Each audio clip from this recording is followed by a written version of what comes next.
दोस्तों, आज की इस वीडियो में हम आपको एक हिंदू लड़की का एक ऐसा वाकया बताने वाले हैं जो एक बार रात के वक्त गलती से एक मुसलमान घर में दाखिल हो गई। उस वक्त घर में एक मुस्लिम लड़का अकेला था। लड़की को देखकर वो उसे अपने घर के अंदर ले गया और अंदर जाकर उन दोनों के साथ में जो कुछ हादसा हुआ जानकर आप भी हैरान रह जाएंगे। इसीलिए आज का ये वीडियो आप सभी के लिए बहुत ही खास है। दोस्तों, कहा जाता है किसी शहर के किसी इलाके में एक हिंदू लड़की थी जिसका नाम सीमा था। वो हर रोज अहमदाबाद के किसी कॉलेज में अकेले पढ़ने के लिए जाया करती थी। सीमा जिस कॉलेज में पढ़ती थी उसी कॉलेज में उसका बाप भी एक डिपार्टमेंट का इंचार्ज था। यानी कि सीमा जिस कॉलेज में पढ़ने जाया करती थी उसी कॉलेज में उसके अब्बू की भी ड्यूटी लगी हुई थी। एक दिन की बात है, सीमा अपने कॉलेज में पढ़ने के लिए गई, मगर उस दिन एक्स्ट्रा क्लास होने की वजह से सीमा को कॉलेज में ही शाम का वक्त हो गया था। और फिर जब उसकी छुट्टी हुई तो उस वक्त उसने देखा कि आसमान में बादल गरज रहे थे और बिजली चमक रही थी। यानी कि सीमा जब तक अपने कॉलेज के बाहर आई तब तक बाहर का मौसम बहुत ही खराब हो चुका था। ये देखकर सीमा बहुत घबरा गई और जल्दी जल्दी अपने घर की तरफ चलने लगी। अभी वो थोड़ी दूर ही चली थी कि इतने में जोरदार बारिश होना शुरू हो गई।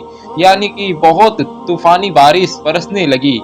ये देखकर हर कोई पनाह की तलाश में इधर उधर भागने लगा था, क्योंकि एक तो तेज बारिश हो रही थी और दूसरी ओर बारिश की वजह से ठंड भी बढ़ रही थी और साथ ही साथ आसमान से गिरने वाले ओले लोगों के सर पर बरसने लगे थे। इस वजह से अब सीमा बारिश से बचने के लिए इधर उधर भागने लगी। यानी कि सीमा भी बारिश से बचने के लिए पनाह की खोज में इधर उधर दौड़ने लगी। सीमा बारिश में भीग चुकी थी, इसीलिए अब सीमा का जिस्म ठंड की वजह से कांपने लगा था। लेकिन इस भयंकर मौसम में वो नहीं जानती थी कि उसको आसरा कहाँ पर और किसके घर पर मिलेगा। इतने में ही सीमा ने देखा कि बारिश और ज्यादा तेज हो रही है और साथ ही साथ अंधेरा भी बढ़ने लगा था। इसीलिए सीमा भागती भागती एक दरवाजे तक पहुंची और जाकर दरवाजे को खटखटा दिया। थोड़ी देर में ही उस घर से एक नौजवान लड़का बाहर निकला। उसने देखा कि उसके दरवाजे पर एक खूबसूरत लड़की खड़ी है जो बारिश में पूरी तरह से भीग चुकी है और ठंड की वजह से उसका पूरा जिस्म कांप रहा है। ये देखकर वो लड़का फौरन ही सीमा को लेकर अपने घर के अंदर चला गया। फिर वो लड़का सीमा से कहने लगा जब तक ये बारिश ना रुक जाए तब तक वो यहीं पर यानी कि उसी के घर पर रुकी रहे।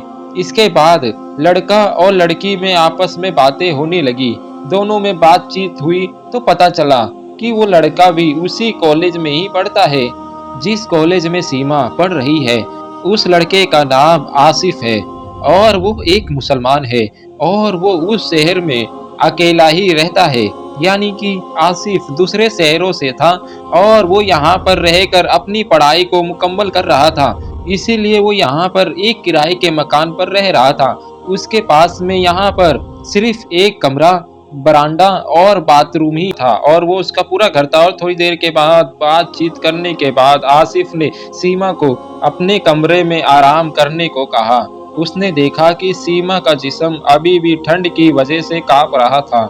इसीलिए आसिफ ने एक हीटर लाकर सीमा के पास में रख दिया और फिर कहा जब कमरा गर्म हो जाएगा फिर वो इस हीटर को उठाकर कमरे से बाहर रख देगा। इतना कहकर आसिफ कमरे से बाहर आ गया और आकर वो बरामदे में बैठ गया। इसके बाद थोड़ी देर तक तो सीमा बिस्तर पर बैठी कांपती रही और जब कमरा गर्म हुआ तो सीमा थकान की वजह से बिस्तर पर लेट गई और लेटते ही उसकी आंखें लग गई।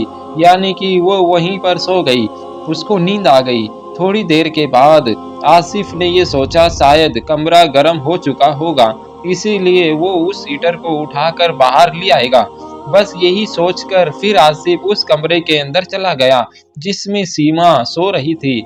आसिफ जैसे ही हीटर लेने के लिए कमरे में दाखिल हुआ तो उसने देखा कि वो लड़की गहरी नींद में सो रही है। सीमा सोती हुई आसिफ को बहुत सुंदर लगी, बहुत खूबसूरत लगी। उसको ऐसा लगा कि जैसे कोई जन्नत से परी आकर उसके घर में सो रही हो। ये देखकर फिर आसिफ ने जल्दी से वो हीटर उठाया और फौरन ही उस कमरे से बाहर निकल गया और बाहर आकर वो बरामदे में बैठ गया। मगर अब आसिफ को शैतान गुमराह करने लगा था, यानी शैतान आसिफ को बहकाने लगा था, अपनी चाल चलने लगा था। और यही नहीं, अब शैतान आसिफ के दिमाग में उस लड़की को बहुत खूबसूरत बनाकर दिखाने लगा था। अब इधर थोड़ी देर के बाद में सीमा की आंखें खुल गई, यानी कि वो नींद से जाग गई। जब उसने अपने आप को एक बिस्तर पर लेटी हुई पाया तो वो घबरा गई और हड़बड़ा कर उठ गई और फिर वो खौफ के आलम में कमरे से बाहर निकलकर भागने लगी। मगर वो जब कमरे से बाहर निकली, उसने देखा कि वो लड़का बाहर बरामदे में बेहोशी की हालत में पड़ा हुआ है। ये देखकर सीमा और भी ज्यादा घबरा गई और डर के मारे अपने घर की तरफ भागने लगी। फिर सीमा अपने घर जाकर सीधा अपने बाप की गोद में अपना सर रख दिया और रोने लगी और फिर उनको सब कुछ सच सच बता दिया। यानी कि सीमा ने अपने बाप को पूरा वाकया सच सच बता दिया कि किस तरह से वो बारिश में फंस गई थी और किस तरह से वो बारिश से बचने के लिए एक लड़के के दरवाजे पर पहुंची थी। और फिर उसके साथ में जो जो हुआ सब कुछ उसने अपने अब्बू को बता दिया, सच सच बता दिया। और फिर सीमा कसम खाकर अपने बाप से कहने लगी, अब्बा जान, मैं नहीं जानती कि उस लड़के ने मेरे साथ में क्या किया है, क्योंकि मैं तो गहरी नींद में चली गई थी या फिर मैं बेहोश हो गई थी। फिर मेरे साथ में क्या क्या हुआ मैं नहीं जानती। मेरी तो जब आँख खुली तो मैंने तो अपने आप को बिस्तर पर लेटा हुआ पाया। ये देखकर मैं हड़बड़ा कर उठ गई और फिर अपनी घर की तरफ भागने लगी। जब मैं कमरे से बाहर निकली, मैंने देखा कि बाहर बरामदे में वो लड़का बेहोशी की हालत में पड़ा हुआ है। इतना कहकर फिर सीमा फूट फूट कर रोने लगी। ये सुनकर सीमा का बाप गुस्से में लाल हो गया और वो फौरन ही उस घर की तरफ दौड़ पड़ा जिस घर में सीमा रात को रुकी थी। मगर फिर जब सीमा का बाप उस लड़के के दरवाजे पर पहुंचा, उसने देखा कि उस घर के तो ताला लगा हुआ है। ये देखकर सीमा का बाप और भी ज्यादा घबरा गया और फिर उस लड़के की तलाश करने लगा। इसके बाद में सीमा के बाप को कॉलेज से कॉल आती है। वो सीधा अपने कॉलेज में पहुंच जाता है और जाकर उसने सारे अब्सेंट लड़कों की लिस्ट निकाल ली और देखने लगा कि कल कौन कौन लड़का अब्सेंट था, क्योंकि सीमा ने उसके बाप को पहले ही बता दिया था कि वो लड़का उसी कॉलेज का है जिस कॉलेज में वो खुद पढ़ती है। तो सीमा का बाप उस रजिस्टर में देखने लगा कल कौन कौन लड़का अब्सेंट है, यानी कि कल कौन कौन गैर हाजिरी था। मतलब कि सीमा के बाप ने उन सारे लड़कों के नाम निकाले जो कल कॉलेज में नहीं आए थे। लिस्ट को देखकर उनको मालूम चला कि लड़का कॉलेज का एक लड़का शहर से बाहर गया हुआ है और एक लड़का है जो इस वक्त एक हॉस्पिटल में एडमिट है, यानी कि अस्पताल में भर्ती है। उसके बाद सीमा का वो बाप सीधा उस हॉस्पिटल पहुंचा जिसमें वो लड़का एडमिट था। सीमा का बाप उस वक्त बहुत गुस्से में था और वो उस लड़के से बदला लेना चाह रहा था। इसीलिए वो जल्दी जल्दी हॉस्पिटल में पहुंचा और जाकर उस लड़के के बारे में पता करने लगा। अस्पताल में काफी पूछताछ के बाद में सीमा का बाप उस कमरे में पहुंचा जहां पर वो लड़का सो रहा था। उसको देखकर सीमा का बाप हैरान रह गया, क्योंकि उसने देखा कि उस लड़के के दोनों हाथों पर 2 पट्टियां बंधी हुई है। फिर सीमा के बाप ने डॉक्टरों से इस मरीज के बारे में मालूमात ली तो डॉक्टरों ने बताया कि ये लड़का कल रात को हमारे पास में लाया गया था। ये उस वक्त बेहोशी की हालत में था और इसके दोनों हाथों की उंगलियां जली हुई थी। डॉक्टरों की बात सुनकर सीमा के बाप को यकीन हो गया था कि कल वाला लड़का यही है।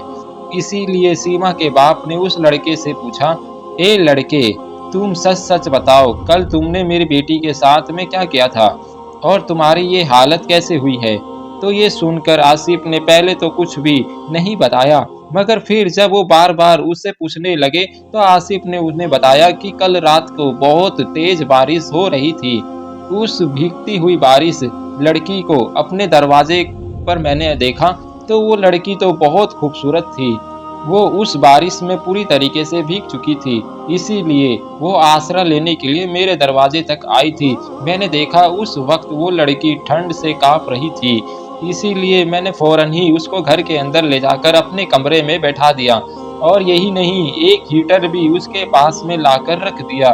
फिर थोड़ी देर के बाद में जब कमरा गर्म हो गया तो मैं उस हीटर को लाने के लिए कमरे के अंदर दाखिल हुआ। तो उस वक्त मैंने देखा कि वो लड़की सो रही थी, यानी कि उसको नींद आ गई थी। वो लड़की सोई हुई मुझे जन्नत की कोई हूर की तरह लग रही थी। लेकिन फिर मैंने जल्दी से हीटर को उठाया और कमरे से बाहर आकर बरामदे में बैठ गया। लेकिन अब शैतान मुझे बहकाने लगा था, जिसकी वजह से मेरे दिमाग में गंदे गंदे ख्याल आने लगे। मेरी नफसान ख्वाहिशात बढ़ने लगी, मैं बेचैन होने लगा था। लेकिन तभी मेरे दिल ने मुझसे कहा, अगर तुम बुरा करोगे, अगर तुमने किसी के साथ में गलत काम करोगे, कल कयामत के दिन तुझे जहन्नम की आग में जलना पड़ेगा, जो इस दुनिया की आग से 70 गुना ज्यादा भयंकर है। इसीलिए पहले तुम इस दुनिया की आग का मजा चख लो। इसीलिए मैंने अपने दिल की बात को मानते हुए अपनी उंगलियों को आग के हवाले कर दिया, यानी कि मैंने अपनी उंगलियों को उस हीटर में डाल दिया और अपने जिस्म को आग का मजा दिखा दिया और अपनी नफ्स से कहने लगा कि अगर तुझमें इस आग की तपीस बर्दाश्त करने की ताकत है तो फिर तुम ये गुनाह कर लो। इस वजह से जब जब भी मेरे दिमाग में गंदे गंदे ख्याल आने लगा तो मैंने अपनी उंगलियों को आग के हवाले करना शुरू कर दिया और अपनी नफ्स को आग का मजा चखाने लगा। आग की तपीस देखकर मेरी नफ्स गलत काम करने से रुक गई, लेकिन आखिरकार मैं बेहोश हो गया। इसके बाद मुझे नहीं पता कि वो लड़की कब चली गई और कब अपने घर को पहुंची और मैं इस हॉस्पिटल में कैसे पहुंचा। ये सब कुछ याद नहीं। आसिफ की ये बात सुनकर सीमा का बाप बहुत हैरान हुआ और जोर जोर से चिल्लाकर कहने लगा, मैंने आज तक अपनी जिंदगी में इस लड़के जैसा नेक और भला आदमी नहीं देखा है। दोस्तों याद रखें, अल्लाह से डरने वाले मर्द और औरतें अल्लाह ताला को बहुत पसंद है। यानी कि ऐसा कोई गलत काम जिसे करने का हमारा दिल बहुत चाह रहा है, मगर उस वक्त हमारे दिल में अल्लाह का खौफ आ जाए और हम ये सोचने लग जाए कि अगर मैंने गलत काम किया तो अल्लाह के यहाँ पर मेरी सख्त पकड़ होगी, अल्लाह के यहाँ पर मुझे सख्त सजा मिलेगी। उस डर की वजह से अगर हमारे दिल में इतना खौफ आ जाए कि हम उस गलत काम को करने से रुक जाए, तो याद रखें अल्लाह को ऐसे लोग बहुत ही ज़्यादा पसंद है। दोस्तों इसी को कहते हैं तकवे वाली ज़िंदगी। इसी तरह से हर इंसान को लज्जतों और ख्वाहिशात से बचाना चाहिए। लालच, लज्जत और ख्वाहिश, इन तीनों चीज़ों से जो इंसान बच जाता है वो इस दुनिया में भी कामयाब हो जाता है और आखिरत में भी कामयाब हो जाएगा इंशाअल्लाह। मगर आजकल का माहौल ऐसा बन चुका है कि जिसे मौका मिले वो अपना मुंह काला करने में लगा हुआ है। मगर आजकल तो गुनाह को और गलत काम को करने के मौके तलाशते रहते हैं। आजकल तो लोगों की ये चाहत होती है कि अगर हमें कोई गलत काम करने का मौका मिल जाए तो हमें मज़ा आ जाए। इसी मज़े के चक्कर में आज लोग अपनी दुनिया बर्बाद कर रहे हैं, अपनी आखिरत को भी बर्बाद कर रहे हैं। अल्लाह तबारक व तआला से दुआ है कि अल्लाह पाक हम सबको नेक बनाए और गलत और बुरे कामों से करने से हम सब को महफूज रखे। आमीन या रब्बुल आलमीन। प्यारे दोस्तों कमेंट बॉक्स में आमीन जरूर लिखें, क्या पता किसका लिखा हुआ कब कबूल हो जाए। अगर ये वाकया, ये सबक आमोज कहानी या वाकया अगर आपको पसंद आया है तो आप सब लोग इस वीडियो को, इस वाकया को अपने दोस्तों में ज़रूर शेयर करें। हम मिलेंगे अगली वीडियो में, तब तक के लिए अस्सलाम वालेकुम। अल्लाह हम सब का हाफिज़ व निगहबान।